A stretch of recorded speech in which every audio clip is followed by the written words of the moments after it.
tiempo de configuración.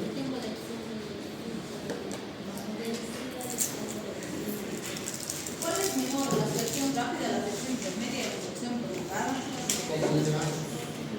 ¿Cómo? Depende de lo que necesita el paciente, ¿sí? Entonces, una puede ser mejor en un caso, incluso en el mismo paciente, y ser la peor en otro. Entonces, depende de cómo está el paciente. Como vimos aquí, tenemos insulinas humanas biosintéticas y los análogos de insulina. En realidad, los análogos de insulina han sido los primeros en ser sintetizados y después las insulinas humanas biosintéticas ya han mejorado los efectos. Entonces, fíjense, justamente en base al tiempo de acción que tienen, es las veces que se va a utilizar en el día. Normalmente las de acción prolongada, por tener efectos tan largos como los de las curvas, se usan una sola vez al día. Las de acción intermedia se usan 2 veces al día. Las de acción regular 4 veces al día. Y las de acción ultra rápida, idealmente preprandial. Es decir, inmediatamente antes de comer, ¿sí? Entonces, van a ver que la decisión de qué insulina y en qué momento es más apropiada al paciente depende de cómo va respondiendo cada paciente en particular. ¿Por qué? El objetivo de usar insulina, ¿cuál es? Tener niveles glicémicos dentro o cercanos a lo normal, ¿sí? Entonces, lo que determina cómo hago mi tratamiento, qué modificaciones hago, si aumento, si disminuyo, si combino, es la glicemia del paciente, ¿sí? Entonces, vamos a ir viendo sus características y luego vamos a analizar cuándo sería una, cuándo la otra. Entonces, fíjense, cuando hablamos de la selección rápida, la lispro, la aspartato, la glucina, como hemos dicho, ¡boom!, hacen sus picos grandes, rápidos, pero también duran un par de horas. Entonces, fíjense, por eso se da idealmente preprandial. Van a iniciar más o menos entre 5 a 15 minutos su acción máxima. Y el pico máximo, ese punto arriba que hemos visto, va a llegar más o menos entre 45 y 75 minutos. Entonces, rápido, ¿sí? En menos de una hora ya vamos a tener el efecto máximo de esa insulina. Pero va a durar de 2 a 4 horas nada más y va a bajar también de forma brusca como hemos visto.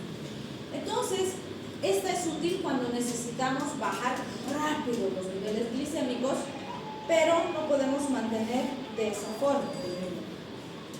¿Aló?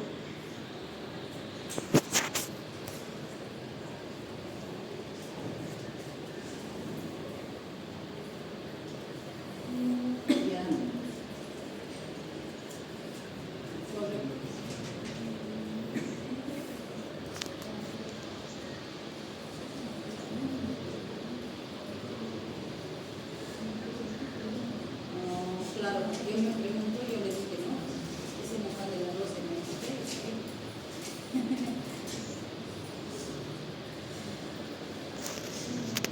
hasta 6:30 voy a estar aquí, pero de 7 a 8 voy a estar en la casa de todo para él. Ese me trabajarán para aquí como más. O en su caso podría ser mañana en la mañana, voy a estar aquí en el centro también, hasta las 11.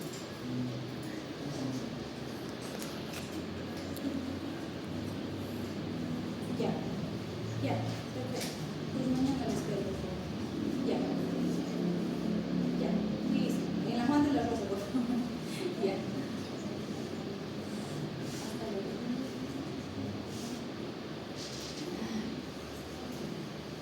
Ok. Entonces, perdón, disculpen. Me tienen que entregar un producto. Se ha confundido a la otra versión. Me han preguntado el Juan de la Rosa si puede chupar la especializada. Bien, entonces fíjense, esta insulina nos va a bajar súper rápido porque se absorbe súper rápido, es un monómero, por lo tanto es muy estable, muy poca variabilidad vamos a tener en el mismo paciente o en paciente y paciente, porque es de acción rápida, ¿sí? Eso va a lograr mejorar los niveles glicémicos del paciente, pero si bien nos dice que sus niveles de incidencia de hipoglicemia son bajitos, no quiere decir que no los tiene. ¿Y esto por qué? O sea, ¿por qué la probabilidad de que esta insulina produzca hipoglicemia es más baja que las otras? Porque su acción es corta, ¿sí? Solo nos produce un efecto fuerte, más o menos 4 horas, y el pico máximo estamos diciendo alrededor de la hora. Entonces, el hecho de que ¡bum! Pare y después empiece a bajar de golpe, también hace que la probabilidad de que en ese tiempo el paciente haga hipoglicemia sea baja, ¿sí? Sin embargo, aquí hay algo que tienen que ser muy enfáticos con el paciente. Estamos diciendo de 5 a 15 minutos ya va a empezar su acción y el paciente debería usar esta antes de comer, es decir, se pone y tiene que comer, ¿sí? Porque cuando hacemos eso, el nivel máximo de insulina con el nivel máximo de glicemia van a llegar juntos y ahí la insulina va a tener el efecto que necesitamos. Pero si se pone la insulina y no hay glucosa, va a haber hipoglicemia al paciente, ¿sí?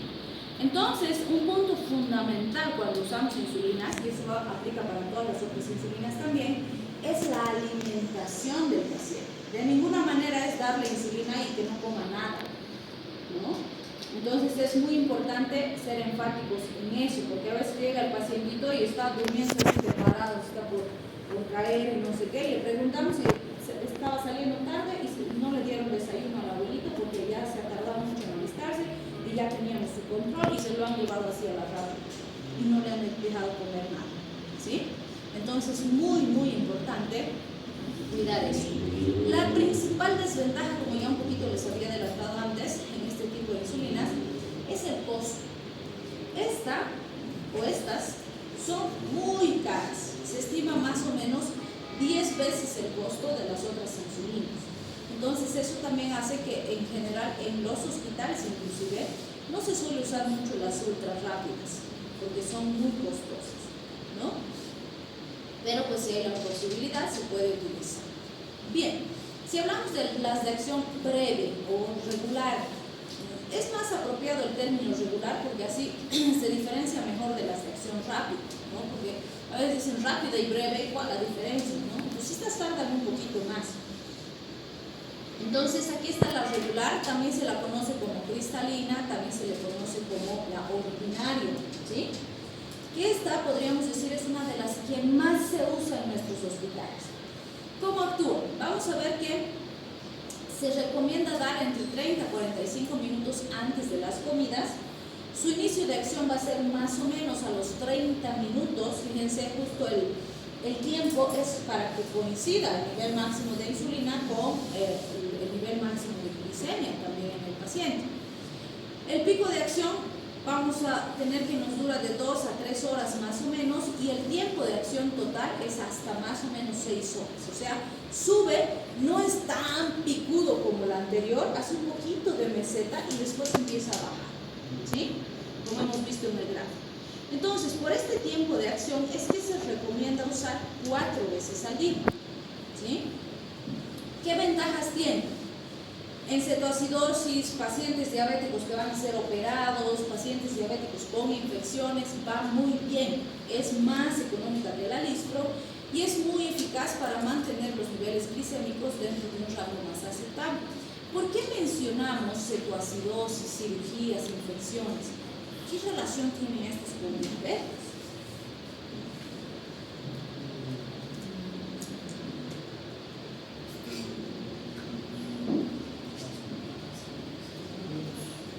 Siempre que le llegue un paciente complicado con cetoacidosis o con un síndrome metabólico, o sea, un diabético descompensado que está llegando al hospital, lo más probable es que haya tenido alguna situación de alto estrés, por decirlo, han tenido que operar de emergencia y ¡brum! Se dispara su glicemia. O tiene una infección, resulta que está con neumonía y no ha controlado adecuadamente, o está con una gastroenteritis, o está con una infección urinaria. Hay algún foquito infeccioso, ¿sí? ¿Por qué? Cualquier situación de estrés, ¿qué va a hacer? Va a liberar cortisol. ¿Y el cortisol qué va a hacer? ¿Qué hemos dicho que hacen las sustancias esteroideas con la afinidad de la insulina por su receptor? resistencia a la insulina. Y esa es la razón por la que todo paciente diabético con nivel de estrés alto, sea emocional, físico, psicológico, de cualquier tipo, ¡pum!, lo primero que hace es disparar su glicemia, ¿sí? Porque se genera resistencia a la insulina, ¿sí? Entonces, siempre que encuentren pacientitos descompensados, van a ver que alguna cosa tiene que haber gatilado ese descontrol de la glicemia, ¿sí? Aún pacientitos que son cumplidos con su tratamiento. Entonces, siempre hay que buscar eso. Por eso es que se menciona. Y pues la que más se usa, como les digo, es esta regular. Otra que se usa mucho en nuestros hospitales es la NPH, ¿sí? Es análogo la NPL también se está usando, pero en nuestro medio no tanto, se usa más la NPH. Fíjense, esta inicia su acción de 2 a 4 horas más o menos, o sea, inicia más lento que las dos anteriores. Su pico de acción es de 4 a 12 horas, es decir, esta hace una mesetita más larguita todavía y después empieza a descender. Y más o menos dura entre 12 a 18 horas. Eso que implica que podemos darle 2 veces al día y vamos a tener buen control glicémico en el paciente, ¿sí? Las indicaciones son las mismas que la de acción breve. Cetoacidosis, pacientes con cirugías, infecciones y que tengan diabetes y que necesitamos hacer un control más estricto de la glicemia, ¿sí? Y también es más barata que la Lispro. Entonces, estos dos grupos son los que más se usan en estos hospitales porque sus efectos son bastante estables y son bastante accesibles en relación a costos. Bien, de las de acción larga hemos hablado de la Glargina, del Temil, del Glutec, entre algunas de las más conocidas. Fíjense, estas inician su acción entre 1 a 2 horas, pero como hemos visto en el gráfico, no son picudas, o sea, no tienen pico máximo, por decirlo así, por eso nos dice, no hay pico de acción, porque llegan a un efecto determinado y mantienen ese básicamente todas las horas que van a producir su acción. Entonces, normalmente van a durar entre 3 hasta 9 horas sus efectos, ¿sí? Y pues podemos dar cada 24 horas o cada 18 a 24 horas o incluso algunas más de Glutec, por ejemplo, duran más de 40 horas. Puedo darle una sola vez al día por esa razón y las otras también. Y puedo combinar estas con la acción intermedia, la acción rápida, puedo, depende de cuál es mi objetivo terapéutico. Puedo combinar estas con hipoglicemiantes orales también. Va a depender del control glicémico que tenemos, ¿sí? Entonces, fíjense, no se olviden, la Glargina dura más o menos 24 horas, de Temil más o menos 24, podemos decir de 18 a 24, y de Glutec es la que dura más, hasta más de 40 horas, ¿sí? ¿Qué ventajas tiene? Puedo mezclarlas, ya hemos dicho. Desventaja. Su farmacocinética, me había comido una ahí, es adversa. ¿Qué significa que su farmacocinética sea adversa?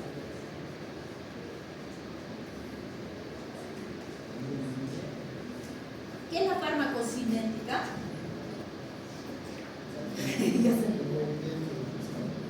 Lo que el cuerpo hace con el fármaco. Entonces no se olviden que la farmacocinética está la liberación, la absorción, la distribución, el metabolismo y la eliminación, ¿sí? ¿Y a qué se refiere con que su farmacocinética es adversa? Aquí es modificable por el tiempo tan largo que actúa. Si va a actuar 24 horas, en esas 24 horas, por ejemplo, suficiente que mi paciente haga más ejercicio de lo que habitualmente hace, y puede ser dosis insuficiente, porque se va a gastar más la glucosa, ¿sí? O puede ser que mi paciente coma algo que normalmente no come y hasta puede ser insuficiente el efecto. ¿Por qué? Porque hay un aporte glicémico que habitualmente no tenemos, ¿sí? Entonces, justamente porque actúan tantas horas, en esas tantas horas, cualquier modificación que el paciente haga, que no es su habitual proceder, vamos a decir, va a determinar un cambio en el efecto farmacológico y puede determinar que el efecto sea excesivo o deficiente, ¿sí? Bien, ¿qué mezclas tenemos? Por ejemplo, cuando mezclo las insulinas, ya lo hemos dicho y lo hemos repetido varias veces, voy a complementar el efecto máximo de las de larga duración con las de acción rápida, ¿sí? O las de acción intermedia. Vale a decir, el objetivo fundamental de mezclar insulinas es alcanzar niveles glicémicos más adecuados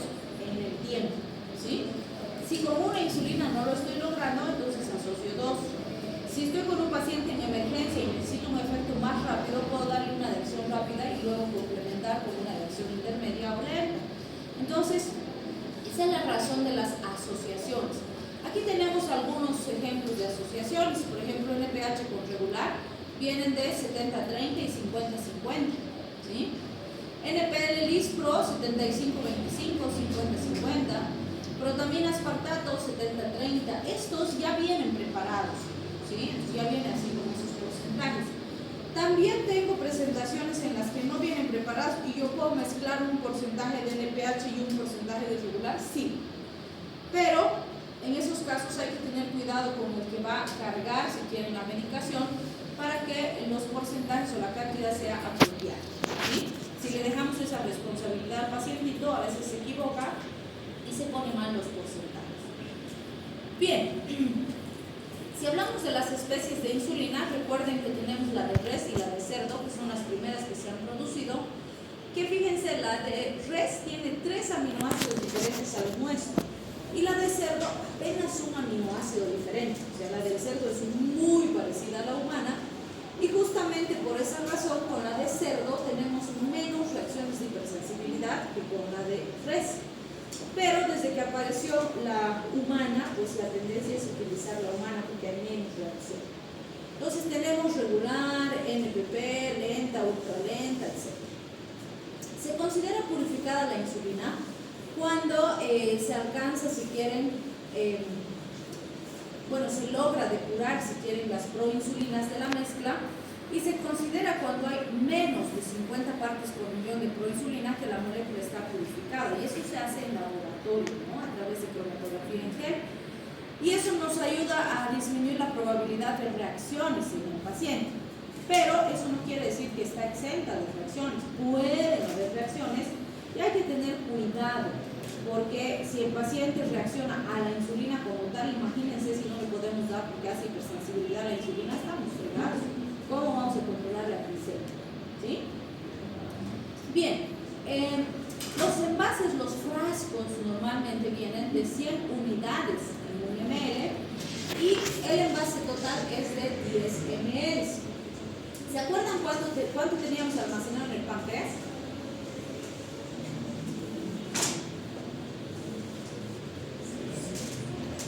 200 unidades. ¿Qué barbaridad? Se me olvidó una semana. 200. Entonces, fíjense, ¿por qué les digo que ese número es importante? Y ahora van a entender por qué les había dicho que era súper importante. En un individuo estándar de 70 kilos, ¿sí? ¿Cuánto era la dosis de insulina? Hemos visto hoy día en la primera diapo también. ¿Cuánto era? ¿De cuánto a cuánto?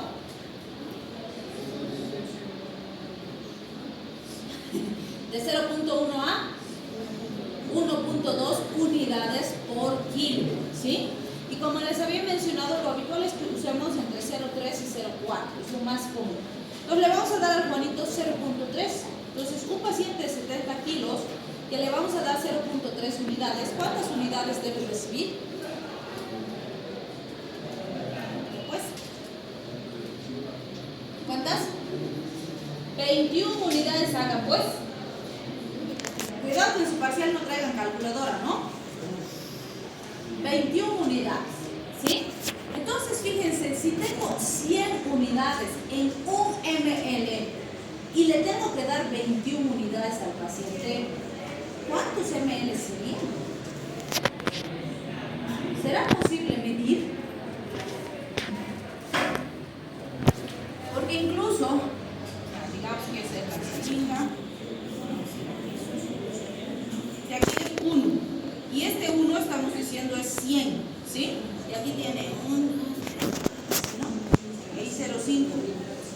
0.5 sería 50. Yo tengo que darle 21.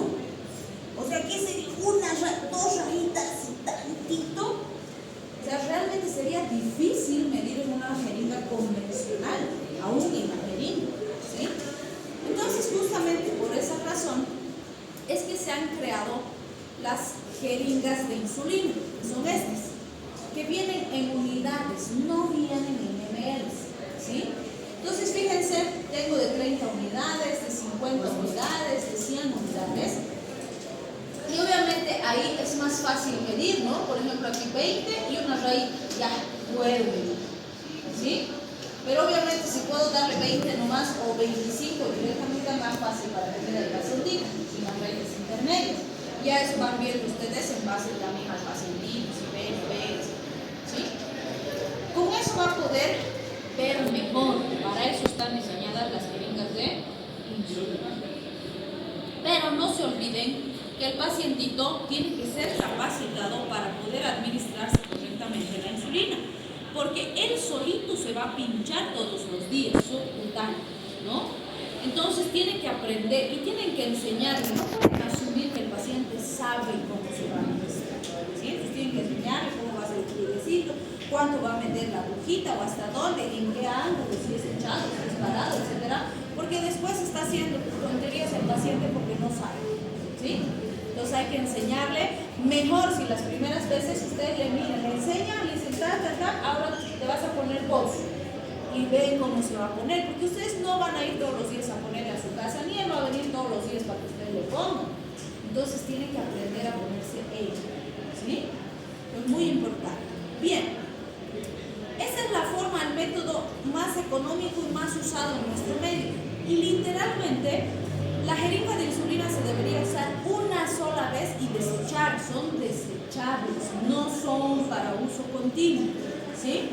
Sin embargo, van a ver que nuestros pacientitos se guardan sus jeringas de insulina porque les cuesta y agarran un algodoncito con alcohol, le limpian otra vez la cajita y siguen usando. Y usan literalmente hasta que esté motosa la aguja y cuando ya no puede entrar porque está motosa, entonces se la cambia, ¿sí? Obviamente no es muy ideal. Si puede el pacientito comprarse su jeringuita para cada día, es mejor. Pero a veces, dependiendo de la situación del pacientito, no se puede exigir eso. Claro, en pandemia, por ejemplo, ni siquiera se podía comprar. Perdón, estamos en clase, ¿podrían guardar silencio?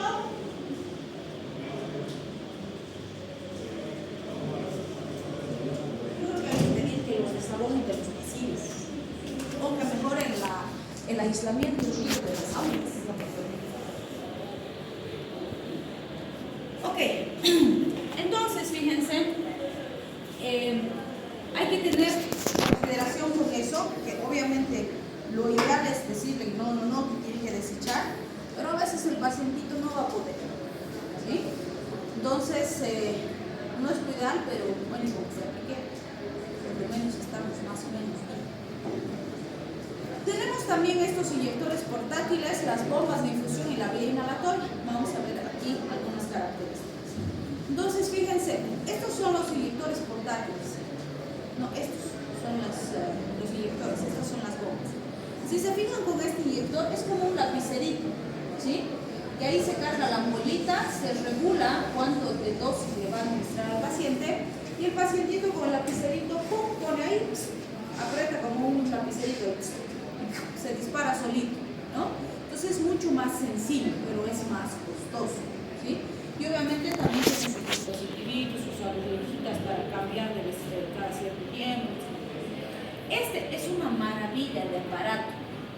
Este inyector portátil, o esta bomba, si quieren, inyectora, trabaja muy parecido a lo que pasa fisiológicamente, porque fisiológicamente nosotros no es que en una hora todos los días se libera nuestra insulina, ¿no es cierto? Se libera en base a nuestros niveles glicémicos y en base a lo que comemos. Entonces este aparatito lo que hace es eso, monitoriza los niveles glicémicos y está programado para que cuando llega a un nivel glicémico determinado, ¡pum!, manda un pulso, ¿sí? Entonces es una belleza, pero obviamente es mucho más costoso.